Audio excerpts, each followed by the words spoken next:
So it's been over 2 weeks since I last logged into Windows 11 to see what the updates were. I've been out of town for a while, but now we're installing build 10.0.22,000.100, and we'll see what it does. So that's installed. It's now pending a restart. It's giving me a nice new window with the new Windows 11 style.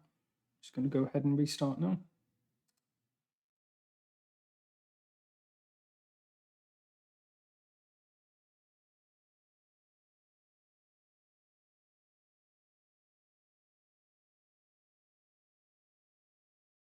Okay, here we go.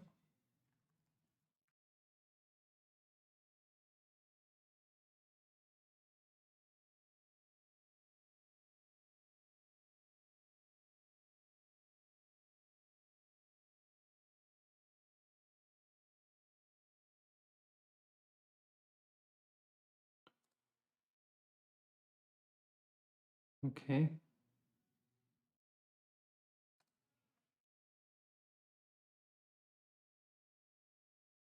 Okay, so we can see the notification settings on the right here. Seem to be in floating windows as opposed to the sidebar we would normally get in Windows 10. Go ahead and dismiss that. Let's see what we've got here. Okay, I wanted to test the right click because that was causing me an issue. Okay, so we've still got the show more options. Everything looks pretty good. Let's try File Explorer, see if that's going to work for us. Okay, we now got the PowerShell command with Notepad. Okay, so that issue I had where the right click would only work once and then it would fail seems to be good now, so that's good to know.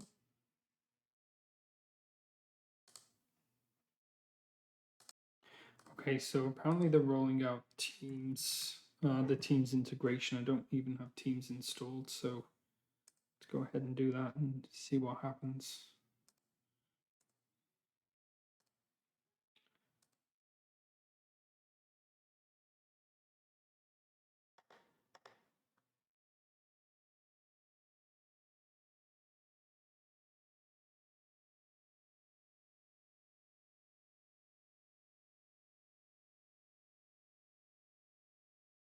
I'm making the assumption if I install Teams, then it maybe will get picked up on the development channel. Oh, maybe not. Installation has failed. Interesting. However, Teams is also started. So what was the error there?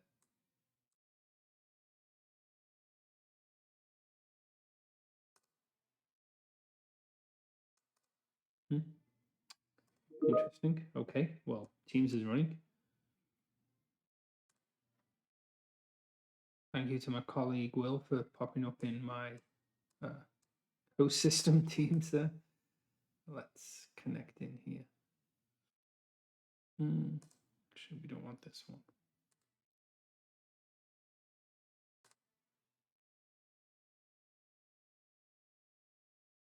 Okay.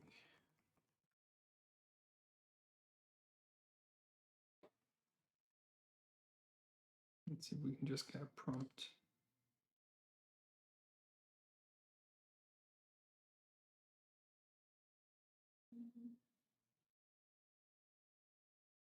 Okay.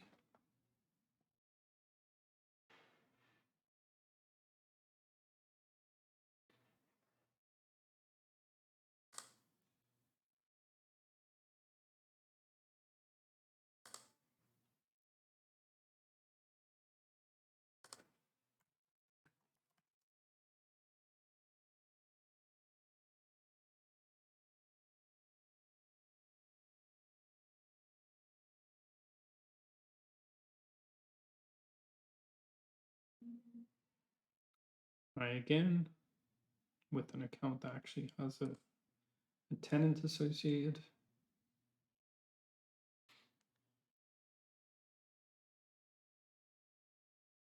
Okay, oh, it wants me to set things up with Office.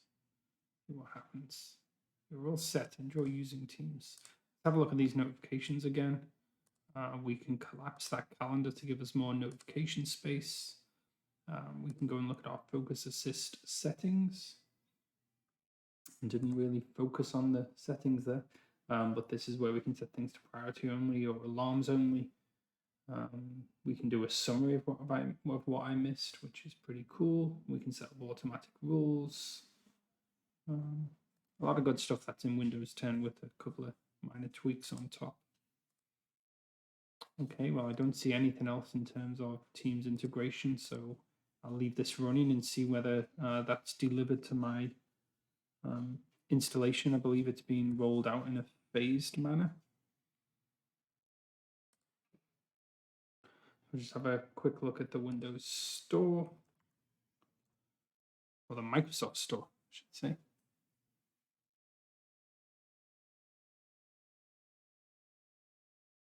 And I guess it does look a bit new. Great.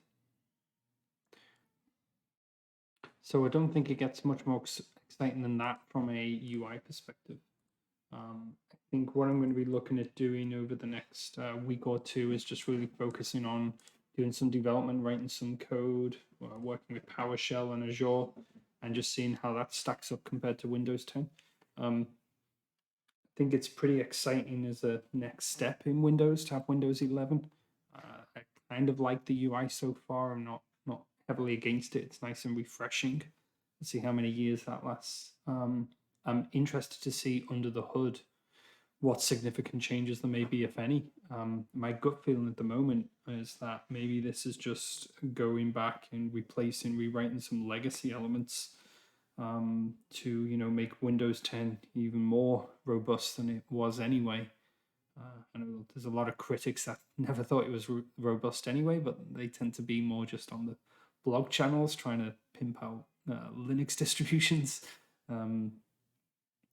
But yeah, I mean, so far it looks so good, and I'm really interested to see how the cloud integrations are going to have improved